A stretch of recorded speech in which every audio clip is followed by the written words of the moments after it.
facts from the lesson. Live in the hills, but I still get a spread. Started with a live, but I still reinvest it. Fear how I feel, then it feel like a blessing. I just want the lesson, I just want protection. I'm up and I'm down, but they sound like progression. Farmer never plans if he waits for perfection. Finger to the down, hold it. All right, ladies and gentlemen, I got your watch list coming in at February 11th, 2022, and the stock market is gonna go crazy tomorrow, but there is nothing you can do about it. Why? The CPI is going to be coming out in the morning, and anything that was going to be priced in, it already happened. That is why we gapped up, and really, that is what we got to talk about here. This was your first gap up that we did not sell off in at least 2 weeks, maybe even longer. So today was very, very important, and what we're going to get tomorrow, we're really going to find out. Are we going to be damned to this volatility level, or are we able to take off and start a recovery? But we got a lot to talk about. I'm going to go over everything that happened in the market today, what we're looking at tomorrow. There is going to be a lot of plays, and again, the catalyst with this CPI, it will be a big one, but there was a lot of earnings after hours, Disney, Uber, and a bunch of others.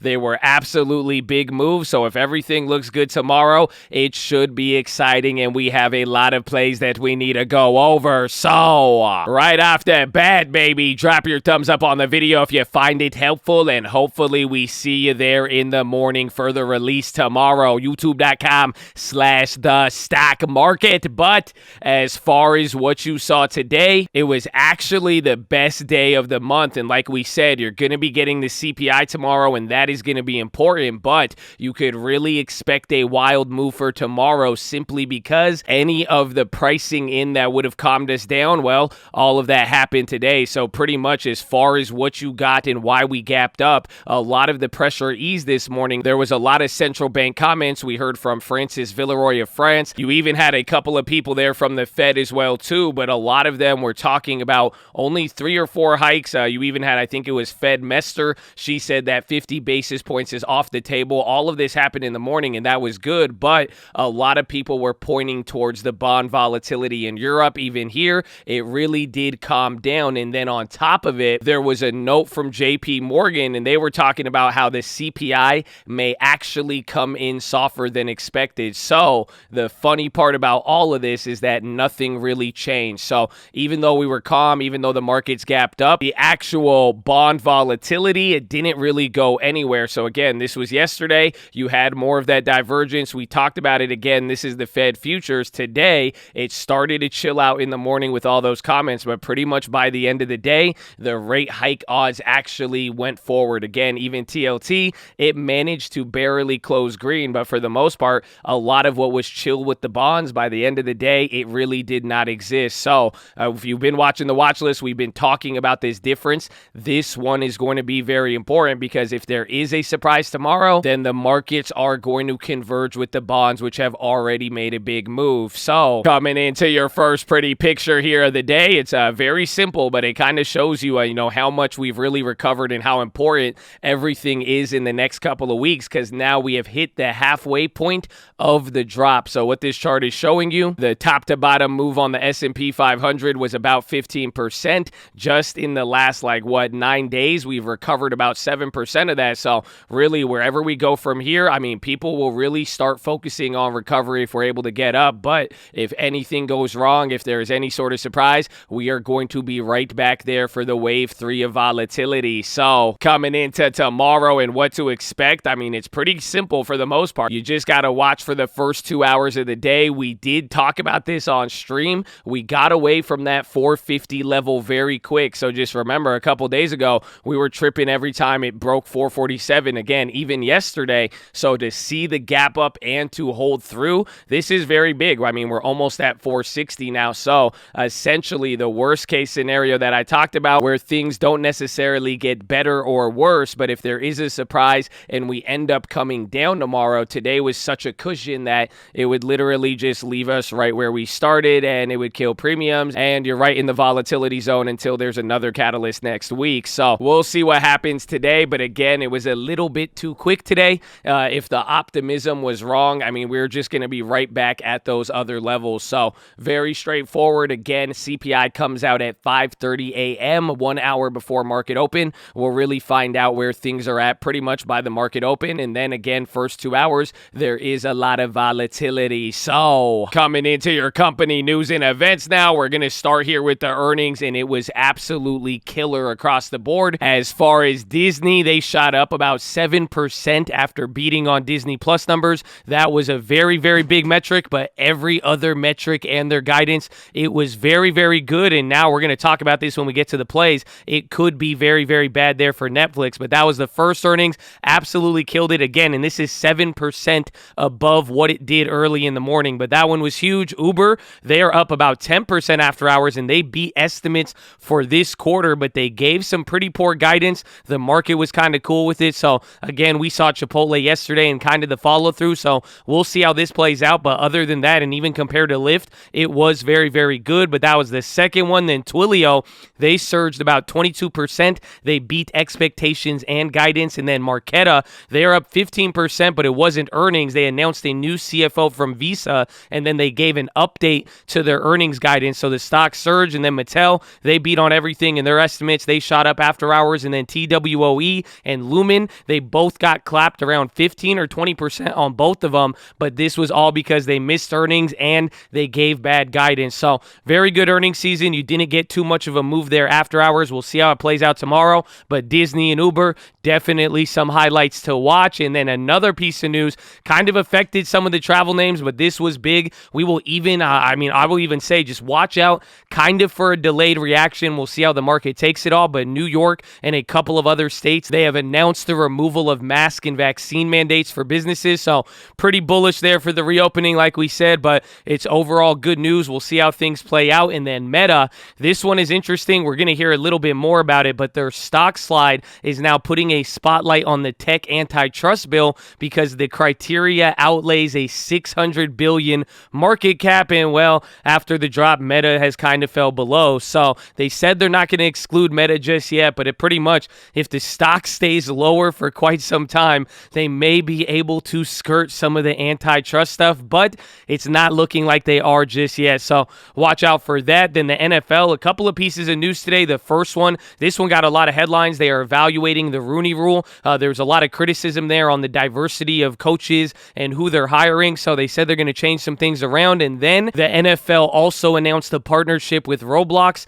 to get into the metaverse, and Roblox stock, they shot up a lot even after holding up all day. So that was good. And then finally, Snoop Dogg, D-O-double-G. Don't forget the 2G. Okay, anyways, but he bought Death Row Records from Blackstone's managed private equity fund. Pretty big deal. He put out a statement with it. He said he's excited to be a part of it. So let's see. We'll see if he pulls any music from Spotify. I don't know. But very straightforward news day. We got a lot of Fed speak today. It was back and forth, and honestly, most of the Fed speakers, they came in very dovish. It was interesting to see what the bonds did. Everybody is focused on the CPI, and it was interesting to see some early assessments today. We're going to find out there in the morning, and then after that, the next big catalyst is going to be the Fed minutes, and then we got a little bit of time here until the Fed meeting, so we could go any way from now, and we're going to see what the market picks up on, so I hope you're ready, but that is pretty much it. So let us get into the plays, okay?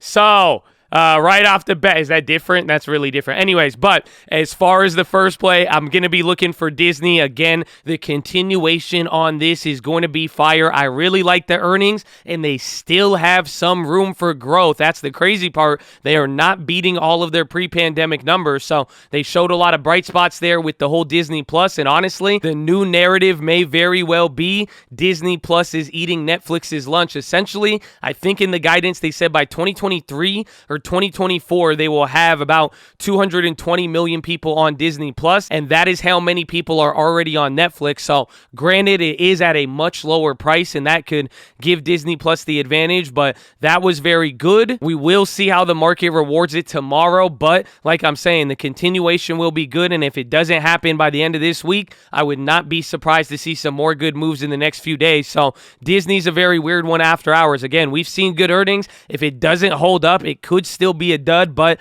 I'm thinking there's a lot of juice behind this earnings, so we will see what happens. But as far as the plays, we've been talking about Disney a lot, and remember, I had a February 18th call. I also had the puts for today, and they played out exactly how I expected. Essentially, the pre-earnings hit on all of these. These went up another 100%. If you remember, we were down on these, so we got a pretty good gain. I made them free at like 15 cents, and then it shot up. I sold out the rest at 20 cents because I decided to end up holding the Aprils, and then I did hold the puts as well. But if you remember, we got the puts a couple days ago, and even when the stock went up, they kind of dropped. But you can see, end of the day, they pretty much shot up to right where we got them. So literally right before the company reports, all of our earnings plays on the call side were up 100%, and then any put plays were down 20. We took some of the profits there. We're going to lose on this tomorrow, but now I think that April one will carry it away. But since we know the pricing here on these February 18th, this will be a good chain to watch in the morning, and I'm definitely going to be eyeing some. But that is the first play.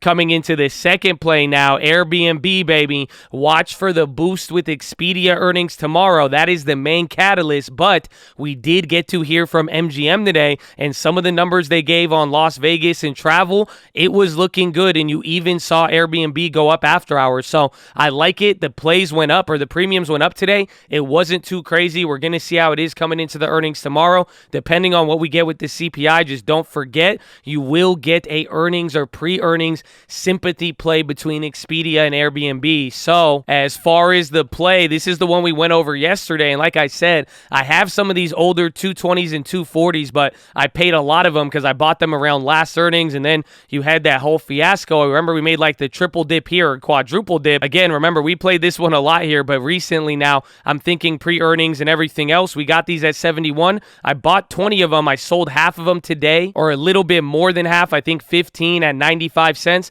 Got my initial investment back. Now I got 5 of these free, and that's what I'm going to be writing into tomorrow. But this is the only play. If they do kind of give up tomorrow, I will be looking at it, because like I'm saying, the premiums went up today, but Airbnb hasn't been that crazy. I mean, really, if you haven't seen the premiums, they go crazy in the morning, and then usually Airbnb kind of chills out, and then it kind of just doesn't really do much. So until the continued streaks start hitting, these plays actually are, they're pretty hard to move. So that's what I'm going to be looking for tomorrow, and just keep in mind the Expedia sympathy like we've been talking about. But that is the second play, and then finally I went with Ford, and I grabbed puts on this one, and the reason is I'm going to be watching one for CPI. I wanted to get a little bit of downside protection. I also did grab some short-term UVXY calls. I only spent like $200, but I did go a little bit bigger on the Ford plays. I grabbed the March 17 puts, and I bought like, I think 50 of them or something, or I think 10 or 20, a decent amount. It was like $1,200 or $1,300, but the logic is I get some exposure to the CPI tomorrow, and then on top of that,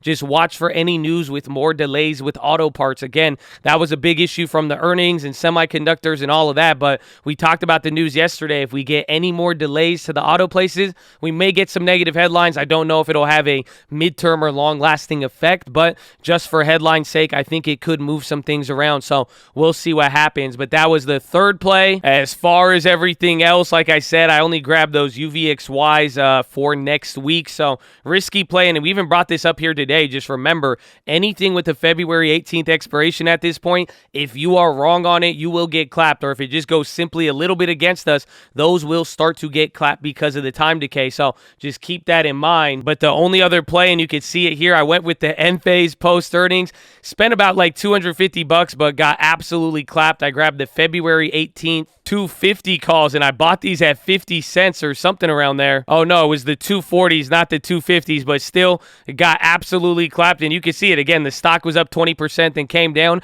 This one, I may double dip on it again. We'll see if it holds up, but it still closed green, but they were just really, really killing it. So we'll see how this one plays out. Small $200 loss. We didn't take it yet, and again, there is some other plays that may come back, like we have Unity, and this is one, if you notice the after hours, it moved up a lot. This one is a weekly. We're going to see, but going to keep my eye out for them, and we can make some strategic average downs. We'll see. Otherwise, we'll just let it ride. But again, as far as everything else, going to be watching Disney, Nvidia. This one was a big, big leader today. They are getting ready there for their earnings, so keep an eye out for them. Twilio, absolute monster post earnings. I was a little surprised. Again, it didn't seem like they gave good guidance, but everybody liked it, so we'll see how they play out. Watch MGM and all the travel ones, especially with Expedia tomorrow. Again, same thing there with Airbnb, and you kind of saw that little move there after hours, but that one's going to be important. Roblox, if you remember, we had had those old April plays. We bought them right before Facebook earnings. Then you got the Facebook clap. Those plays only dropped about 30%. Again, Roblox has already been clapped from some of the momentum here, but now it's getting ready for earnings. So watch them tomorrow, because if this continues up and holds, you may start to see the pre-earnings go up, because those plays from the Meta earnings are now up about 30 or 40% after today. So we'll see how those play out. And then Uber, we have our other plays. I didn't get to sell them out. If they go up in the morning, I'll probably look to exit them quick, but we'll see where they're at. And again, just where this thing opens after the CPI and all of that. But watch them. Unity, like we said, Qualcomm, they're coming back up. Remember, we still have that one play from earnings. And remember, we got to make half of them free, and then we held them there, and they were up like 100%. They've now came back to break even, believe it or not. But remember, they have a little bit of time. So even if we want to make a double dip, essentially, you could get the same play pre-earnings now, or at the same price. So couple of days decay. We'll see if the momentum kicks in, though. This one could be a good one to eye, so watch out for them. Microsoft, they had a little bit of news here today with their App Store and all that, but again, they were pretty good. It kind of looks like Tesla's chart, so if they do start waking up, I mean, just keep that in mind. Netflix, they were an early bouncer today, and we'll see tomorrow again just how it plays out with Disney. That will be one to watch. And then Alcoa, remember, we have these plays. They went from graveyard. They're now up like 120, 150. They were up more yesterday, but keep your eye on those. We're still holding those. I want to see what happens, but materials, if that streak continues, I mean, some of these could get crazy. And then finally, TLT and the dollar, I'm sure you're going to get the signal there tomorrow. We'll see if it breaks out or not. And again, if it does go down and the divergence gets worse, but the market only comes out here, then the bond signal may price a bigger move, and I will definitely be willing to follow that one tomorrow. So I hope you're ready. But that is your watch list, ladies and gentlemen. Make sure hydrate healthy, ready to go. Make sure post your watch list. Make sure we see you there in the morning. I need the armor on. I need the helmet shine. I need you to remember, enjoy it along the way, baby. But the Cole loves you. I love you. I'm gonna see you in the morning. Let's go.